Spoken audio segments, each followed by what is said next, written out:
dia a todos. Louvado seja o nosso Senhor Jesus Cristo e sua amadíssima Mãe. Para sempre sejam louvados. Sejam todos bem-vindos e bem-vindas a mais este encontro com a Mãe da Misericórdia. Hoje já sexta-feira, dia 30 de julho, estamos quase encerrando mais uma semana e encerrando também mais um mês. Amanhã, sábado, dia 31, último dia da nossa semana e último dia também do nosso mês de julho. Estamos ainda vivenciando a 17ª semana do tempo comum. E que sejam todos bem-vindos ao nosso encontro, para juntos nós rezarmos, para juntos nós ouvirmos a palavra de Deus, refletirmos e partilhar um pouco da mensagem que Jesus sempre nos quer deixar e os ensinamentos que Ele nos traz a cada vez que lemos o Evangelho, a cada vez que refletimos os seus ensinamentos em nossa vida. Por isso, convido a todos a nos unirmos para melhor vivermos esses momentos, esses minutos de oração e partilha que iremos ter como filhos e filhas de Deus através da Santíssima Trindade. Em nome do Pai, do Filho e do Espírito Santo. Amém. Amém. Peçamos também que o Espírito Santo esteja presente em nossa vida, em cada atitude, em cada pensamento, em cada tomada de decisão, para que sempre busquemos acertar e sempre busquemos realizar também em nossa vida a vontade de Deus, o Pai que nos criou. Por isso rezemos juntos. Vinde, Espírito Santo, vinde por meio da poderosa intercessão do coração imaculado de Maria, vossa amadíssima esposa. Amém. A liturgia deste dia, desta sexta-feira, nos traz o Evangelho de Mateus, capítulo 13, versículos de 54 a 58, onde veremos uma situação que Jesus vai estar junto com aqueles que o conhecem desde a sua origem, desde a sua infância, conhecem a sua família, a sua vizinhança. E mesmo assim, duvidam que ele seja o Messias enviado por Deus para nos salvar, que ele seja o profeta tão aguardado por aquela comunidade. Vamos juntos ouvir com muita atenção o que Mateus nos relata. Evangelho de Jesus Cristo segundo Mateus. Ele foi para sua própria cidade e se pôs a ensinar na sinagoga local, de modo que ficaram admirados. Diziam: de onde lhe vem essa sabedoria e esses milagres? Não é ele o filho do carpinteiro? Sua mãe não se chama Maria e seus irmãos não são Tiago, José, Simão e Judas? E suas irmãs não estão todas conosco? De onde então lhe vem tudo isso? E mostravam-se chocados com ele. Jesus, porém, disse: um profeta só não é valorizado em sua própria cidade e na sua própria casa. E não fez ali muitos milagres por causa da incredulidade deles. Palavra da salvação. Glória a vós, Senhor. Para refletirmos um pouco sobre este evangelho que Mateus nos apresenta hoje, nós podemos olhar várias situações aqui em relação ao comportamento daquele povo que acolheu Jesus, que Jesus veio novamente à sua cidade, como o evangelista nos relata, que Jesus voltou para a sua terra e ali ele continuou ensinando nas sinagogas e continuou realizando milagres. No entanto, as pessoas que viram Jesus crescer, que conheciam a sua origem, sua família, pai, mãe, profissão dos seus pais, o lugar onde morava, a simplicidade em que vivia e tudo mais, a gente pode ver que vários sentimentos brotam no coração daquelas pessoas. E um dos sentimentos que a gente poderia destacar aqui é o sentimento de inveja, de egoísmo e o sentimento de arrogância em relação à pessoa de Jesus. Porque tudo aquilo que eles viam acontecer diante dos seus olhos, eles passaram a admirar como milagres e admirar a sabedoria de Jesus. No entanto, por Jesus se tratar de uma pessoa do meio deles, eles achavam de certa maneira que Jesus não seria digno de ser o profeta enviado por Deus. E ali começaram a rejeitar a sua palavra e começaram a duvidar da sua origem e do seu poder divino que ele tinha em seu coração.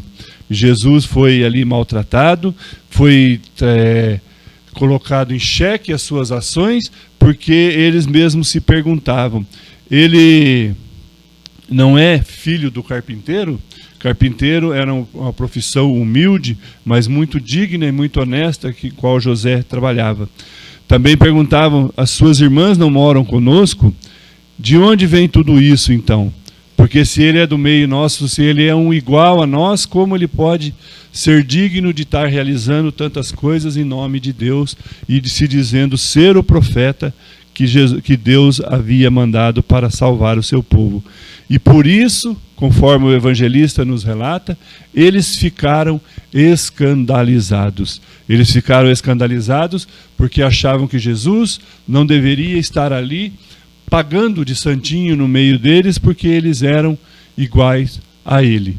No entanto, se esqueceram que para Deus nos criou a sua imagem e semelhança, e que para Deus, quem tem Deus no seu coração, tudo é possível, tudo é realizável diante dos olhos dos homens.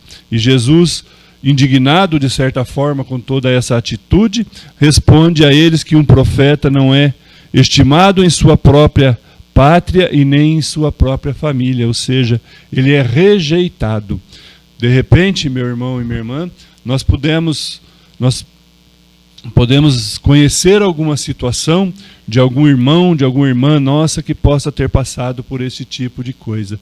De repente a pessoa começa a participar de determinado grupo da igreja, determinado grupo de oração, determinados movimentos que a igreja oferece para que nós tenhamos um reavivamento de nossa fé, e a gente começa a falar de Deus em nosso meio, em nosso trabalho, em nosso círculo de amizade, em nossa família, e pode ser que de repente alguém possa vir criticar esta atitude dentro daqui. Como pode ele estar falando de Deus se ele é igual a nós, se ele anda nos mesmos caminhos que nós, se ele participa das mesmas coisas que nós? Por que ele pode falar de Deus aonde ele está, aonde ele pensa que está a dignidade dele falar de Deus, se ele é um igual a nós? E este pensamento nada mais é do que a revelação de um sentimento egoísta e invejoso em relação à conversão que esta pessoa está passando em sua vida. Porque os nossos irmãos e nós também, às vezes, ao participarmos de coisas, desperta em nós o desejo de mudar a nossa atitude. Desperta em nós o desejo de alcançarmos coisas diferentes para a nossa vida em relação a Deus. De repente nós andamos afastados de Deus e reencontramos o nosso caminho em algum momento dentro da nossa fé, dentro da nossa religião. E a partir do momento que assumimos a decisão de partilharmos com os nossos irmãos esta vontade de Deus em nossa vida, podemos ser considerados como Jesus foi considerado em sua família, em sua pátria, em sua cidade, como pessoas indignas de estar falando daquele jeito e estar realizando aquele trabalho no meio daquele povo, por se tratar de uma pessoa comum e de uma pessoa que era nascida no meio daquele povo e que todos conhecem a vida. No entanto, a misericórdia de Deus vem nos ensinar que somos convidados sempre à conversão.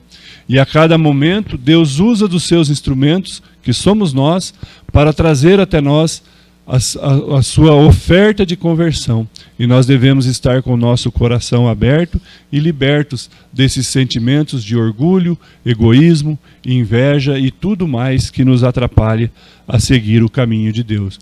Maria, nossa mãe da misericórdia, sempre intercede por todos aqueles seus filhos que já estão na caminhada junto de Deus e por aqueles que ainda se encontram afastados, para que eles um dia também possam fazer uma experiência, um encontro íntimo com Jesus, para que daí sim possam rever a sua caminhada, rever a sua atitude e, quem sabe, converter o seu coração.